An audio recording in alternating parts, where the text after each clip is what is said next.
সুপ্রিয় দর্শক, আসসালামু আলাইকুম। আজকে শেষে ঈদগাহ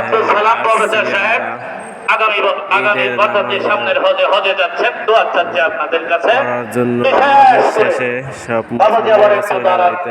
আপনারা আমাদের জন্য দোয়া করবেন, আপনারাও আপনাদের জন্য দোয়া করি। সবাই ভালো থাকুক, সুস্থ থাকুক। আমরা সভাপতি সাহেবকে পাইছি, এইবার সবাই খুশি তো ইনশাআল্লাহ। অনেক বছর পরে আমরা আল্লাহ যেন সভাপতি সাহেবকে নেক হায়াত দারাজ করে, পালন আল্লাহ যেন সুস্থ রাখে। ঈদের এইবার যা দিছে আগামী ঈদে যেন তার ডাবল দিতে পারে। ভালো থাকবেন, সুস্থ বলুন আল্লাহুম্মা আমিন। আলহামদুলিল্লাহ।